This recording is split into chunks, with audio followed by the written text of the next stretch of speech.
Hey guys, it's Lena. I'm one of the 12 with Seek Heavenly Things, and Guillermo del Pera, 303, Mandy and G. And I'm today doing something a little different. Jesus asked us to make a video with our testimony about our journey thus far, and how He has been a part of our life, and everything that brought us to Him. So I'm going to try not to make this too long, but I am letting Jesus guide me. I don't want to miss anything. I really want to glorify Him in this because it is truly all Jesus. So Jesus, please give me the words to speak and let me glorify You, Lord, through anything that comes out of my mouth. And whoever watches this video, please receive it in their heart. So I was born and raised in Baltimore, Maryland, and in an Italian Catholic family, very Catholic, and so immediately I was trapped in that religious spirit.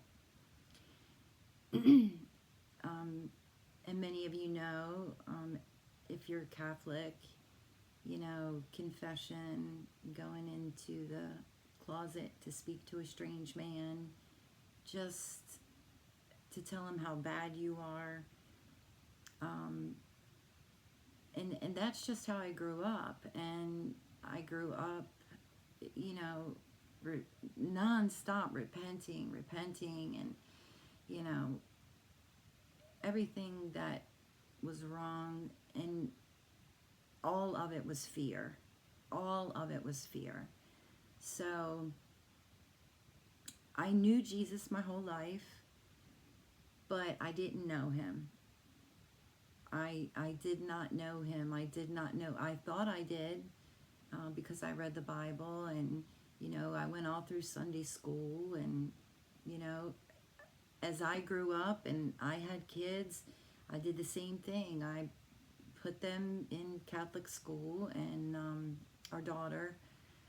But anyway, yeah, so that was my foundation. So, you know, I just grew up with the fear of disappointing Jesus. It was constantly feeling that I was a disappointment, and I just couldn't be worthy of His love. I was never going to be good enough,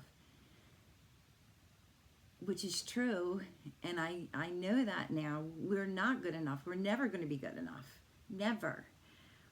But Jesus always loves us. He takes us as we are, and He loves us unconditionally, and that love does not change no matter what we've done, because we will always fall short. He's the only perfect one. So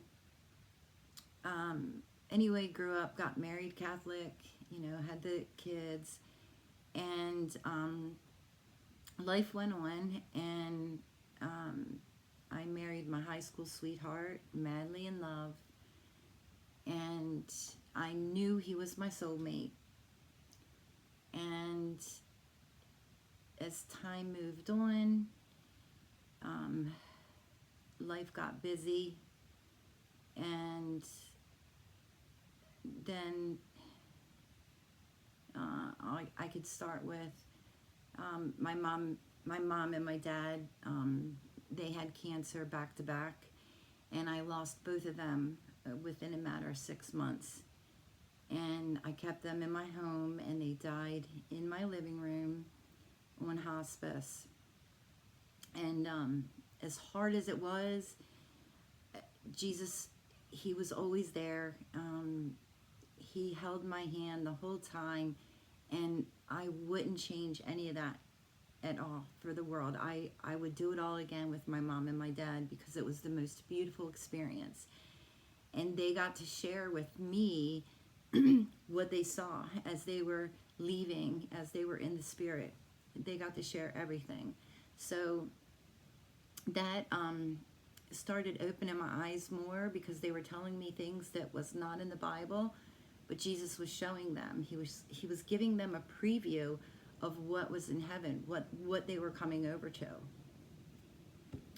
So after they passed away, I just felt like I lost my world, because I was so close with my mom and my dad, and my husband and I we traveled with them, we hung out with them on the weekends, and so when I lost them, I felt like I lost the world, my world.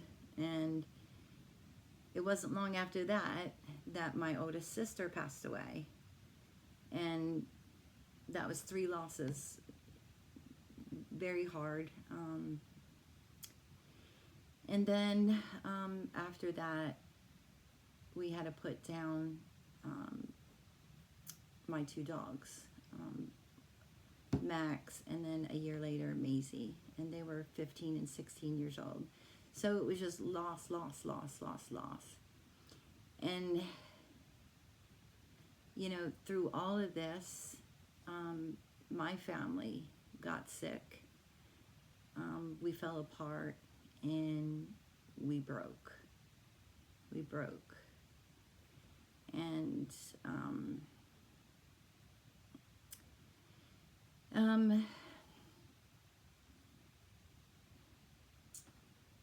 addiction came in. My husband,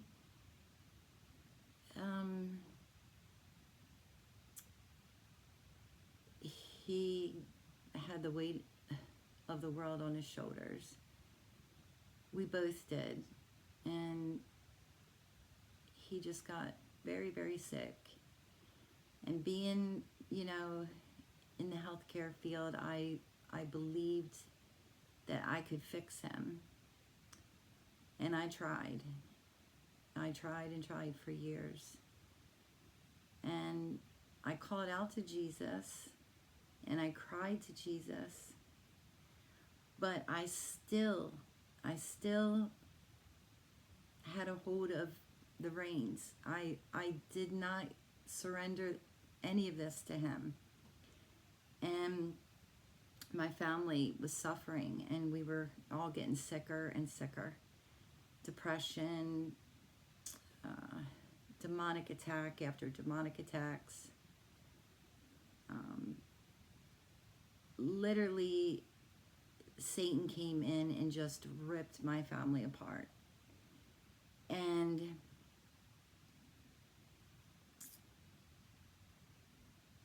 Jesus, help me out here.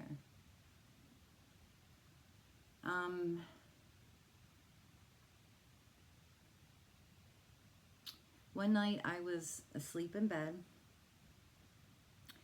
and I was in a sound sleep, and I woke up with severe chest pain.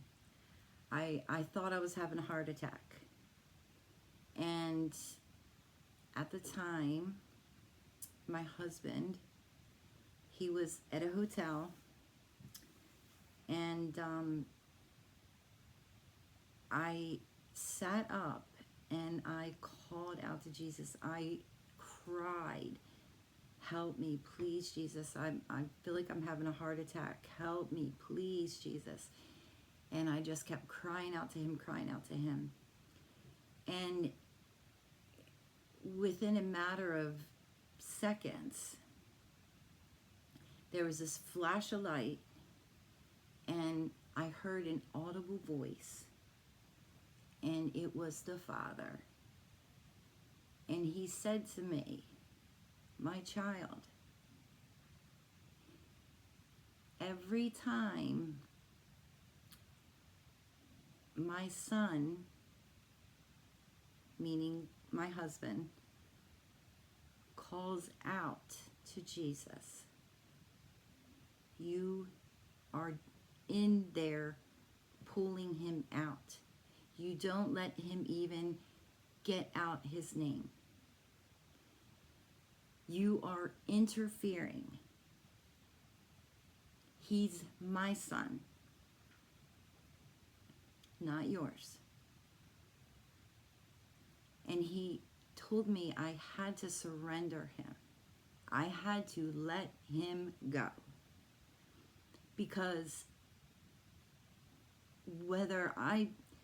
the whole time I thought I was fixing him and helping him, but I was keeping him sick. Because I was interfering. I was going in and doing the work of man and putting band-aids on things, and he would never, ever have gotten healed if I didn't let go. And I was sobbing.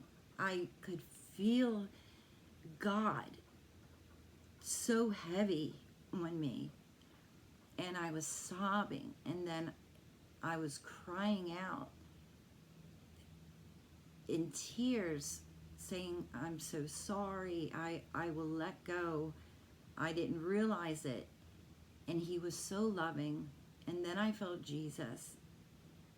And he said to me, he knows how much I love him. But I had to let him go.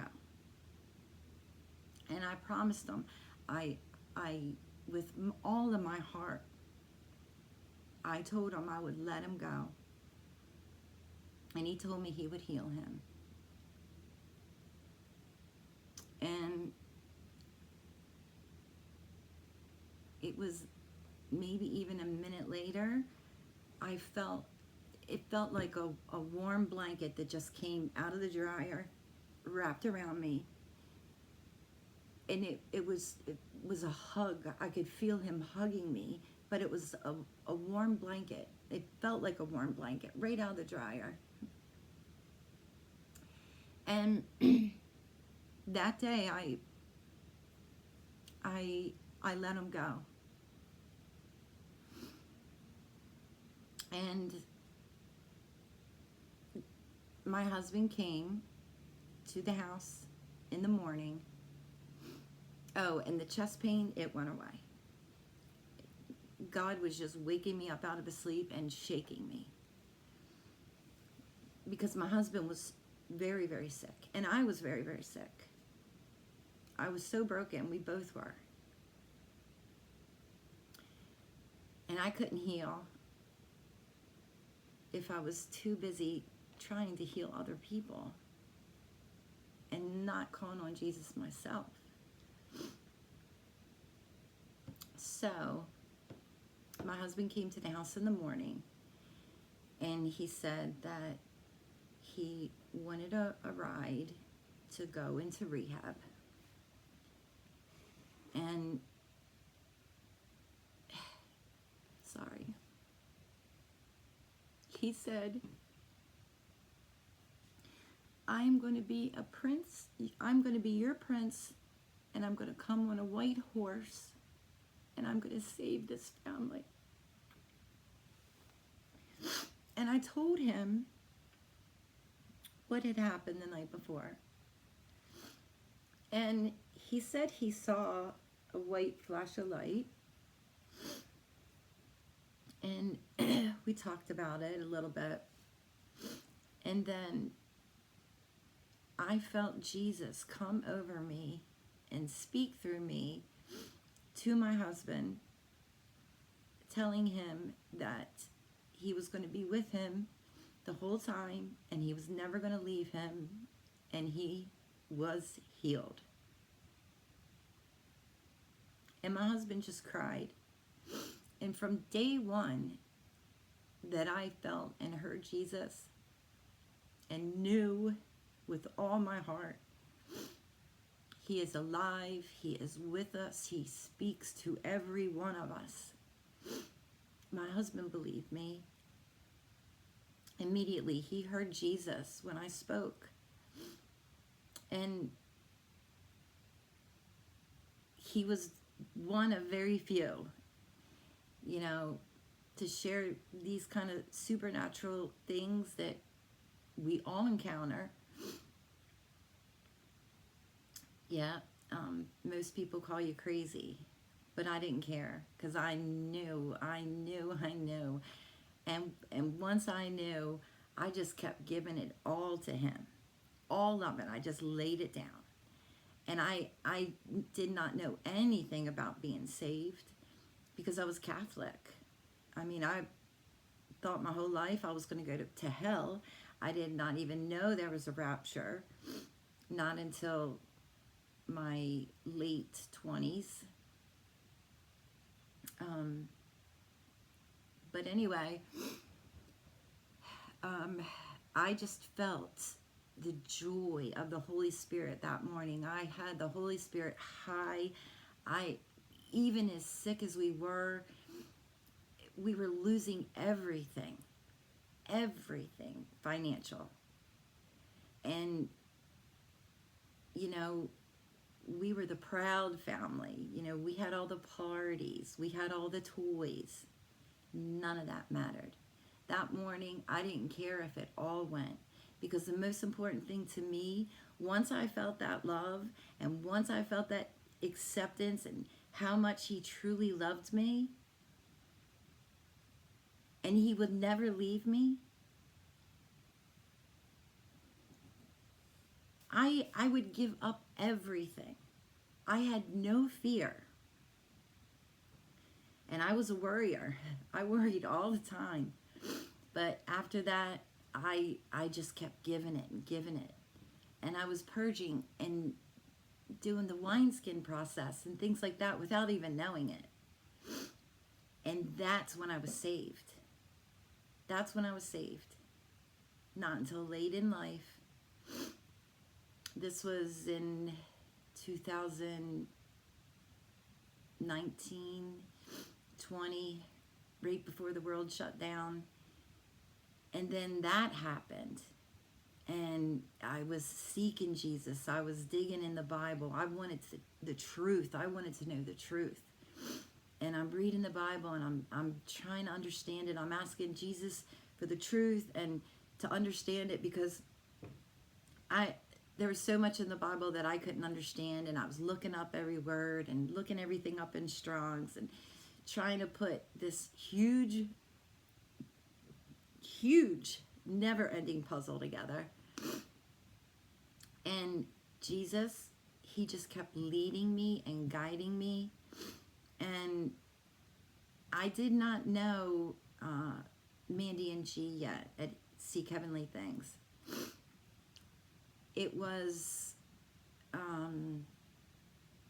a couple years later, December 29th, I think, of 2022, was Mandy's first video. And I saw it. Shortly after it posted, I mean, maybe it was only an hour, I was scrolling and clicked on it. Jesus led me. He controls everything. Everything. He led me right to it. And I was like, she speaks my language. She knows the love. And I just kept commenting and telling her, you know, different things about myself and similar things, and how beautiful the messages were. And I could hear Jesus when she spoke. I could hear his voice come out of her. And here she is, the main vessel. She is his prophet, and he is using her in a mighty, mighty way.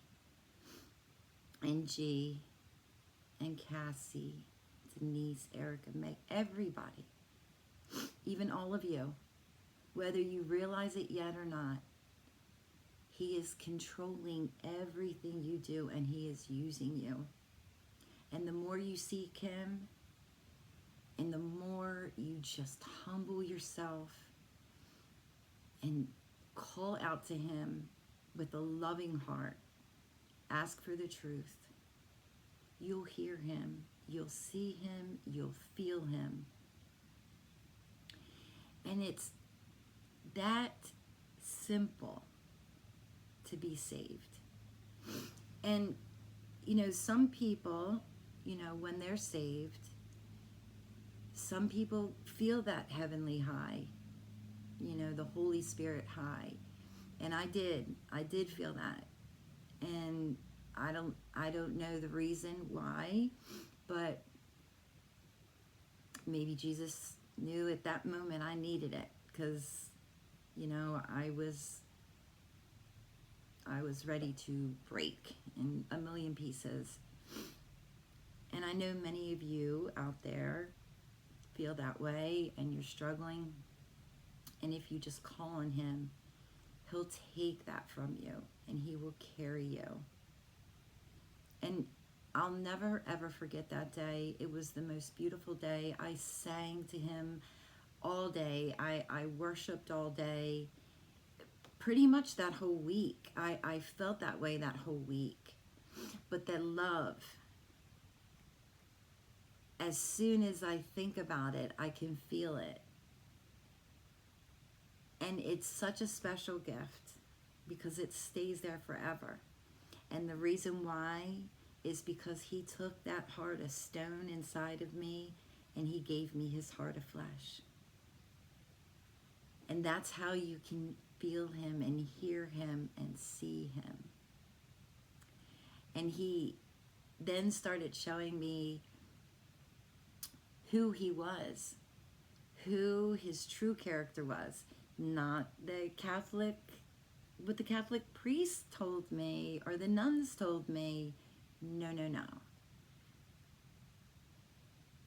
He loves us regardless. He died for us because we are sinners. And he's already forgiven you for what you're going to do tomorrow. And it's not a license to sin. I'm not saying that at all. And you don't want to when you love Jesus.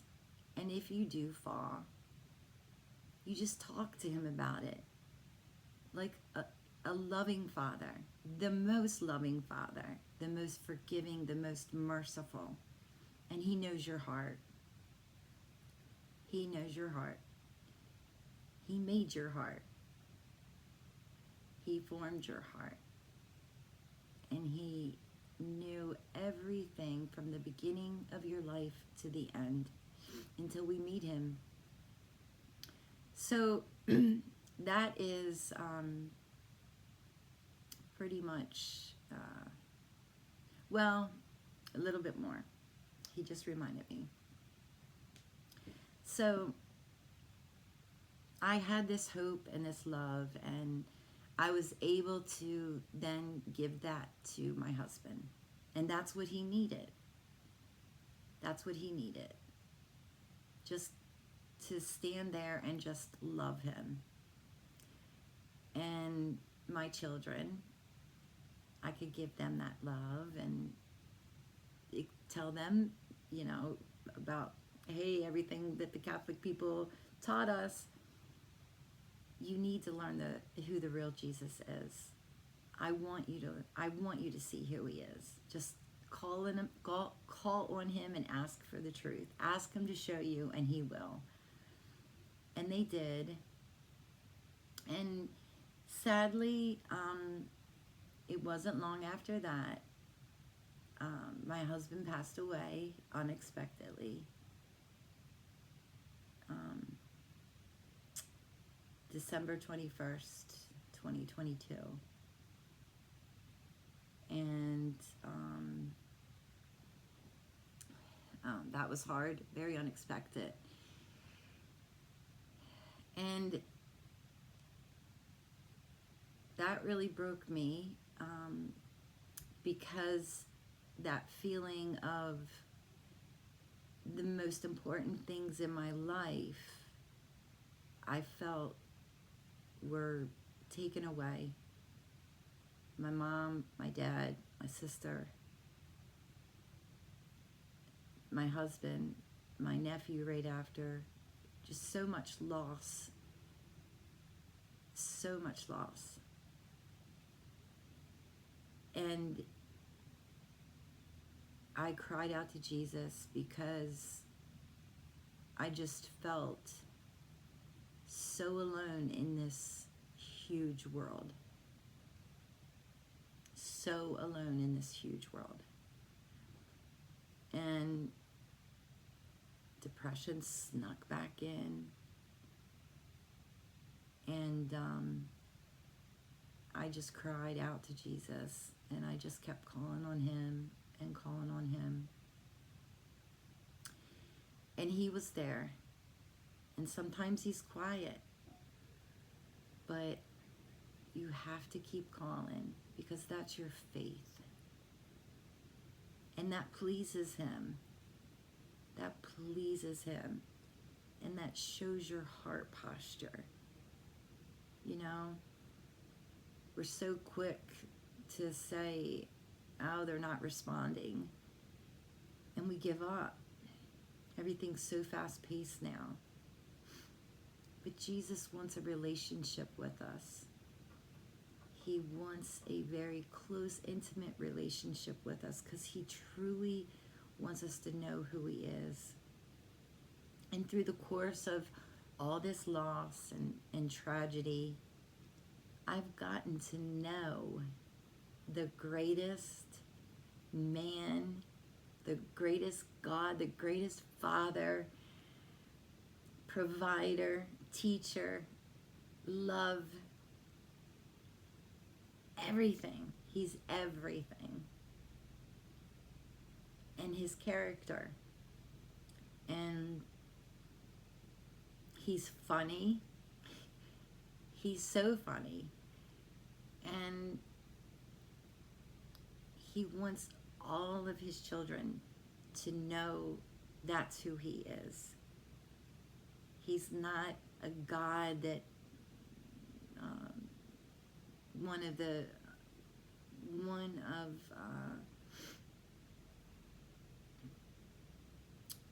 one of my brothers and sisters in the group used the analogy. He's not the God that is going to, throw a lightning bolt down and strike you. That's the false father. That's Satan. And he twists everything. All the good that Jesus has in this world and that he created, Satan just takes it and twists it to the complete opposite. To bad, to evil. So, wherever you see bad, you know there's good. It came from something good, because Satan, he doesn't create anything. He can't. God did. So, through that loss, I gained a lot of strength. And Jesus, I say this all the time, he carries me. He literally does carry me. And he brought me into this group, to the 12, with Mandy and G. And I was not expecting it at all.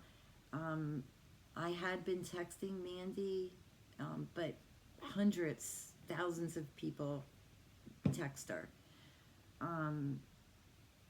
And one day, Jesus had Mandy call and tell me he wanted me to be a part of the group. He wanted me to be a part of the 12. And he's such a loving God. Because, sorry,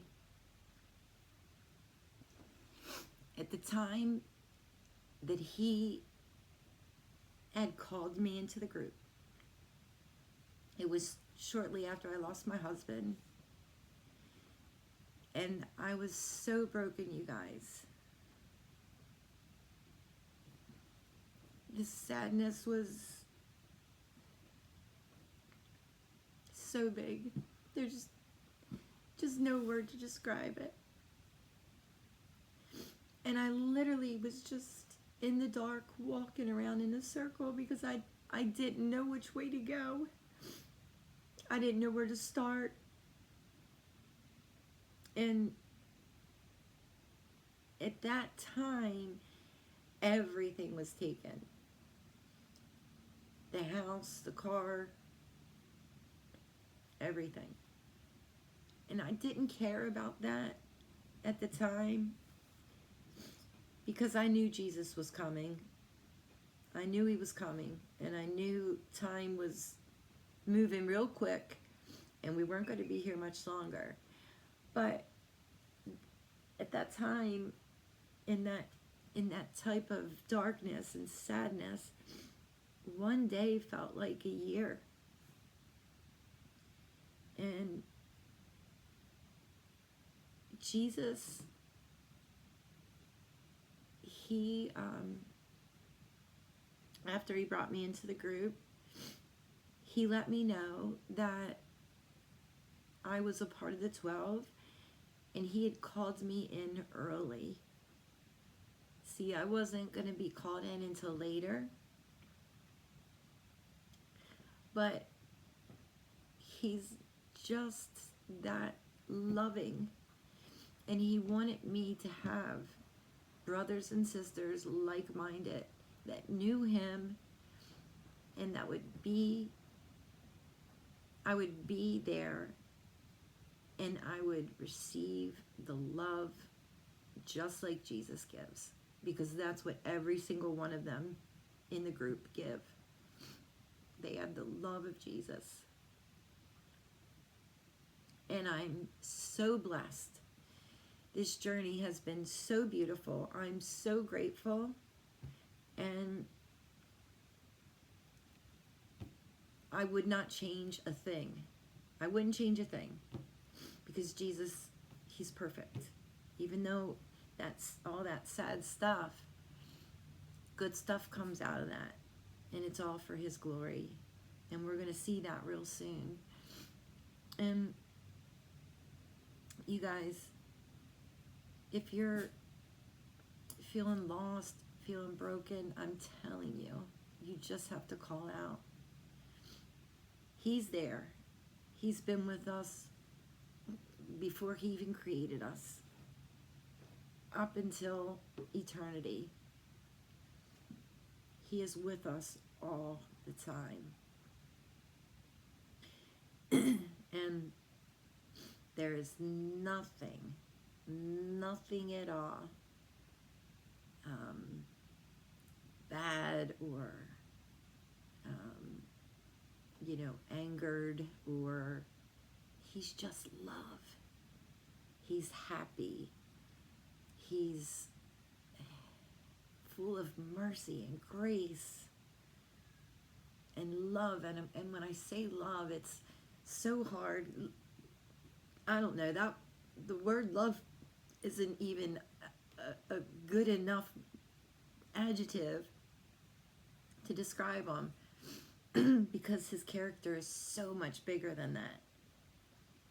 And he's the best dad. He is the dad even though I had a great dad here, I love my father so much and I miss him dearly. Jesus, God, is the best dad ever. So, I hope that this reached somebody, and I pray that you, if you have anything similar that I shared today, you don't need to stay in that place. You can move out of it so quickly just by calling his name. It's your faith. That's what saves you. He did everything. He came. He went up on that cross. He bled and he died. And he rose 3 days later with hundreds of witnesses. And these are some of the mysteries that Jesus is sharing now. He's sharing everything now. So, if you want to get to know him, and you want to feel that love, just call on his name,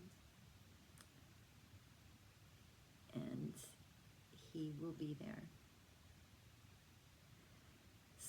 love you guys.